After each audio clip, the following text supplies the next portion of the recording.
P T V news کے اسلام آباد studios سے آپ دیکھ رہے ہیں ریاست. میں ہوں احمد قریشی. اس وقت پاکستان میں بہت ساری پولیٹیکل ایشوز ہیں. سب چیزوں کو تو ہم کور نہیں کر سکتے، لیکن کچھ اہم چیزیں ہم ملکی اندرونی سیاست کی بھی دیکھ رہے ہیں اس پروگرام میں ریاست میں، اور کچھ جو علاقائی ڈیولپمنٹس ہیں بہت امپورٹنٹ ہیں ان پہ بھی نظر ڈال رہے ہیں. لیکن پچھلے ہفتے، اور یہ ہم بہت کم کرتے ہیں ایسا کہ 3 یا 4 دن پرانی ایک چیز کو ہلکے سے ٹچ کرتے ہوئے آگے ہم نکلیں، لیکن آج کے پروگرام میں آغاز میں ایک چیز آپ کو دکھانا چاہ رہا ہوں جو ایکچولی گزشتہ جمعرات کو 18 تاریخ کو، یعنی کہ پچھلے ہفتے، آج سے 3 دن پہلے 4 دن پہلے ہوئی تھی. اور وہ ایک ایونٹ تھا اسلام آباد میں جہاں پہ وفاقی وزیر اطلاعات جناب فواد چودھری صاحب نے خطاب کیا، اور وہاں پہ انہوں نے بات کی شدت پسندی کے حوالے سے، اور انہوں نے 3-4 بڑی اہم ایسی باتیں کی ہیں جو کہ ڈیزرو کرتی ہیں کہ ان پہ ایک بحث ہونا چاہیے، ایک ڈسکشن ہونی چاہیے، اور وہ بہت امپورٹنٹ ہے. اور وہ بات بہت لمبی تھی، اور وہ انٹرنیٹ پہ بھی موجود ہے. پی ٹی وی کے یوٹیوب چینل پہ آپ دیکھ سکتے ہیں، ہمارے فیس بک پیج کے اوپر بھی وہ پوری ویڈیو موجود ہے. اور وہ اگر آپ نے نہیں دیکھی تو وہ میرے خیال میں، اگر آپ کا انٹرسٹ ہے اس سبجیکٹ میں، شدت پسندی اور کتنا بڑا یہ خطرہ ہے یا نہیں ہے، تو اس حوالے سے وہ کوئی میرے خیال میں 20 منٹ کی اسپیچ تھی وفاقی وزیر اطلاعات صاحب کی. لیکن اس میں سے میں آپ کو بس چند کچھ سیکنڈز آپ کو دکھانا چاہ رہا ہوں، اور اس پہ تھوڑی سی بات کرتے ہوئے میں آگے جانا چاہ رہا ہوں، کیونکہ 2-3 بڑے امپورٹنٹ ڈیولپمنٹس ہوئے ہیں. اور خاص طور پہ جہاں پہ ایک بڑی ڈیولپمنٹ یہ ہے کہ بھارت کو 2 محاذوں پر، بھارت کی حکومت کو، نریندر مودی کی حکومت کو 2 محاذوں پر سیٹ بیک ہوا ہے بہت بڑا. اور کئی سالوں بعد ہم دیکھ رہے ہیں کہ ان 2 محاذوں پہ مودی صاحب کی جو حکومت ہے وہ پیچھے ہٹی ہے اور مار کھایا ہے. ایک محاذ ہے کشمیر کا، اور ایک محاذ ہے سکھوں کا. اور جو بالخصوص جو سکھ کسان ہیں جو پچھلے 1 سال سے پروٹیسٹ کر رہے تھے بھارتی دارالحکومت نئی دلی میں، ان دونوں محاذوں پہ مودی صاحب جو ہیں ایک تاریخی شکست ہوئی ہے ایک طرح سے، اور یہ شکست ابھی جاری ہے.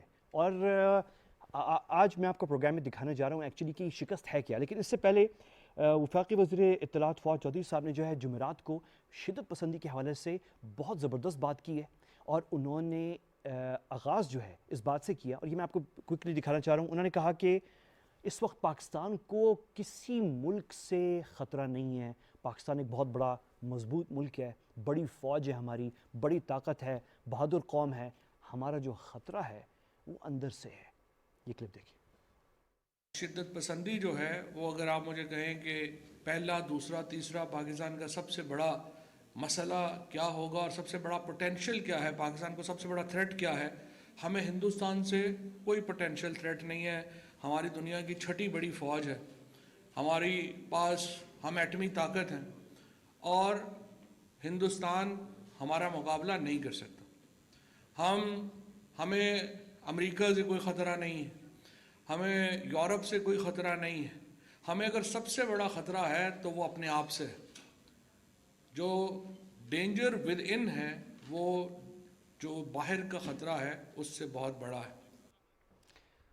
خطرہ جو ہے وہ اندر ہے، باہر سے نہیں ہے. اس پہ ہم بات کرتے ہیں بھی تھوڑی دیر میں.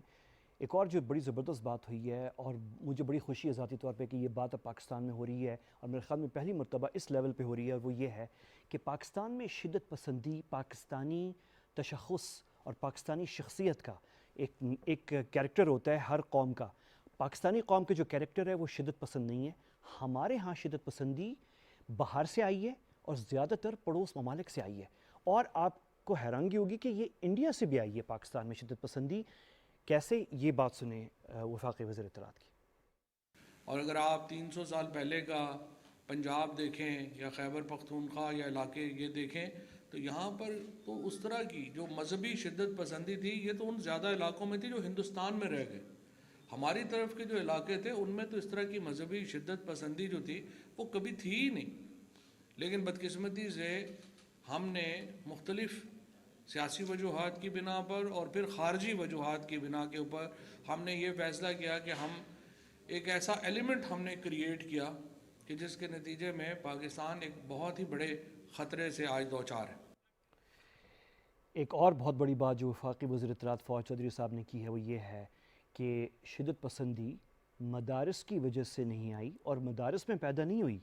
بلکہ آپ کو حیرانگی ہوگی یہ سن کر کہ شدت پسندی پاکستان میں ایکچولی بڑی جو تعلیمی یونیورسٹیز ہیں، ایجوکیشنل انسٹیٹیوشنز ہیں، وہاں سے نکلی ہے. یہ کلپ سنیں. اور سچی بات تو یہ ہے کہ نہ تو حکومت اور نہ ہی ریاست ایکسٹریمزم سے لڑنے کے لیے اتنی تیار ہے جتنی ہونی چاہیے. ابھی ہم نے ٹی ایل پی کے کیس میں بھی ہم نے دیکھا ہے کہ کس طرح سے ریاست کو پیچھے ہٹنا پڑا، اور یہ اس بوم شیل کی نشاندہی کرتا ہے جو ٹک ٹک کر کے بج رہا ہے. اور یہاں پہ یہ بھی میں آپ کو بتا دوں کہ ہمارے ہاں ایکسٹریمزم کی بڑی وجہ مدارس ہرگز نہیں ہے.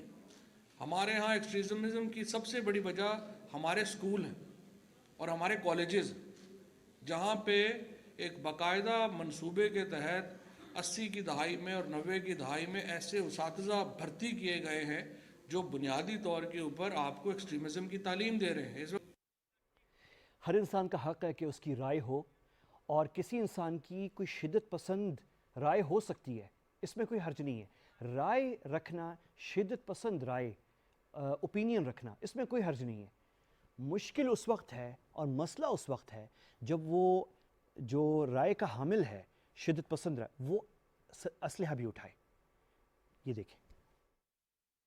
جو ایکسٹریمزم کا جو نیریٹو ہے، یہ تو سوسائٹی نے خود ٹھیک کرنا ہے.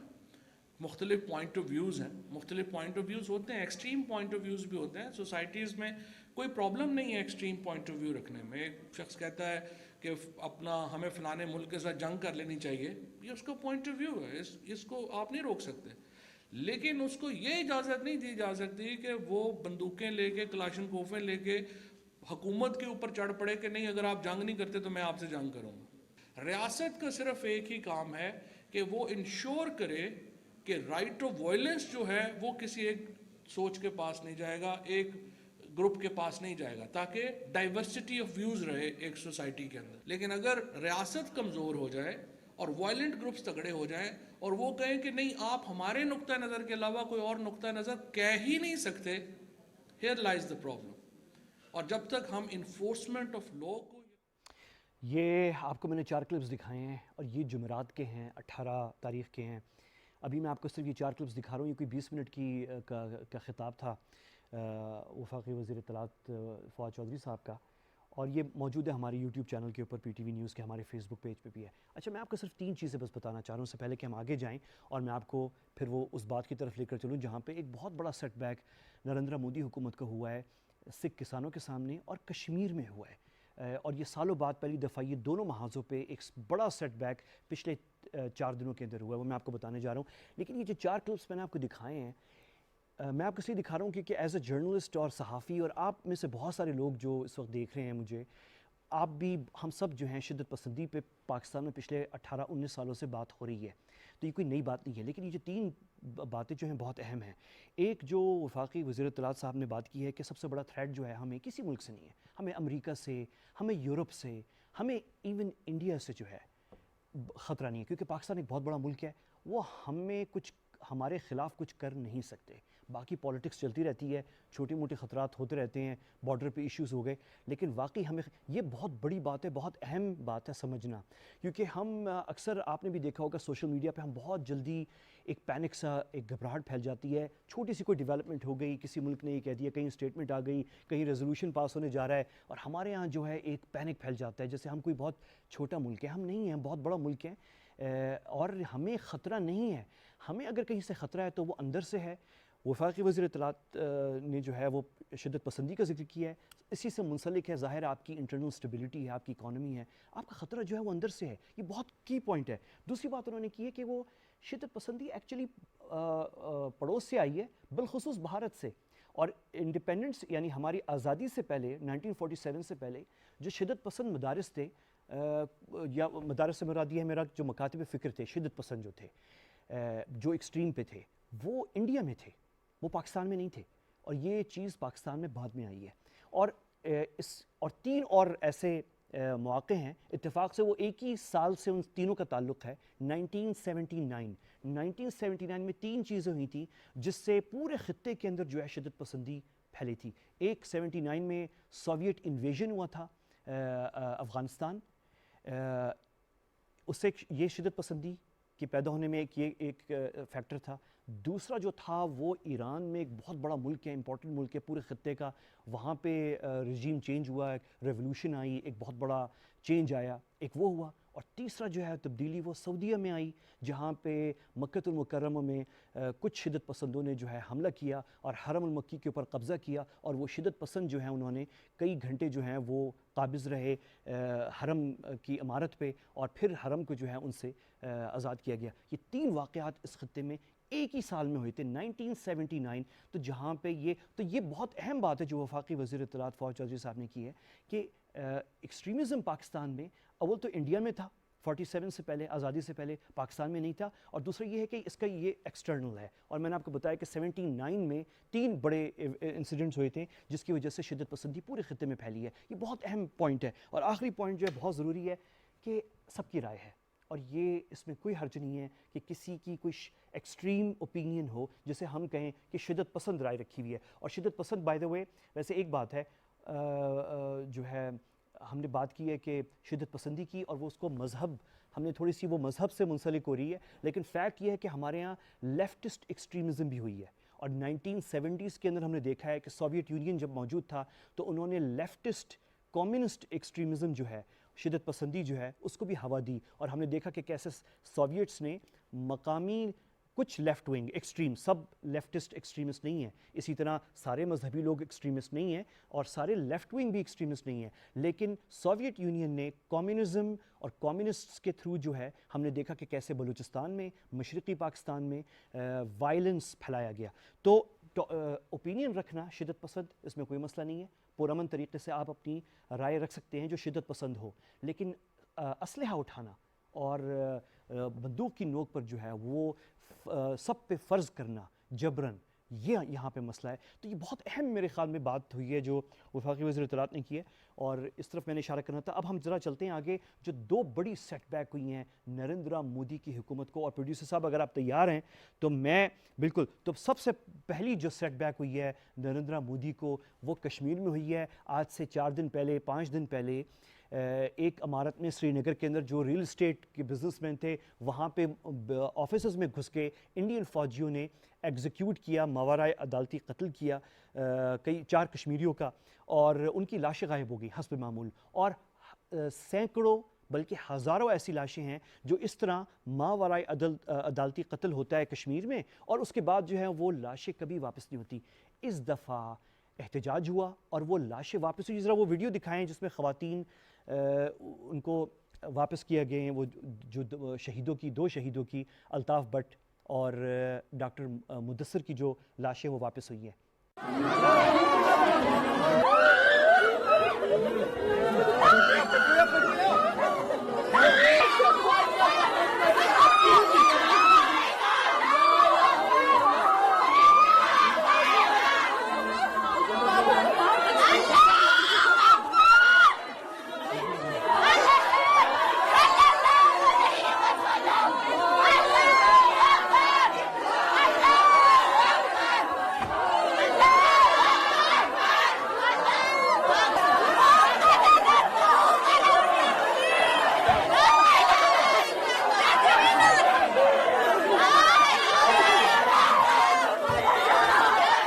یہ پہلی دفعہ ہو رہا ہے کہ انڈین قابض فوج مقبوضہ کشمیر میں وہ واپس کر رہی ہے لاشیں ایکسٹرا جوڈیشل ایکسیکیوشن کرنے کے بعد. یہ پہلے کبھی نہیں ہوا. ایک سیٹ بیک یہ کشمیر میں یہ ہوئی ہے.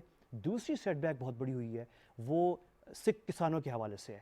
سکھ کسانوں کے حوالے سے جو ہے سیٹ بیک یہ ہوئی ہے کہ جو 1 سال سے، اور یہ تصویریں دکھائیں پروڈیوسر صاحب اگر وہ اویلیبل ہیں تو وہ دکھا دیں، جو نئی دلی میں پروٹیسٹ چل رہا تھا پچھلے 1 سال سے، اور اس پروٹیسٹ کے 1 سال بعد اب جو ہے نریندرا مودی حکومت نے مطالب جو تھے، پورے ڈیمانڈ جو تھے سکھ کسانوں کے، سکھ جو صحافی ہے ہرمیت سنگھ، اس کی ویڈیو دکھا دیں. سکھ کسان جو نریندر مودی اور برامن سمراج کی سکھ دشمن آئینی ترامیم کے خلاف گزشتہ سال سے دلی کا گھیراؤ کر کے بیٹھے تھے، آج فتح سے ہمکنار ہو گئے ہیں.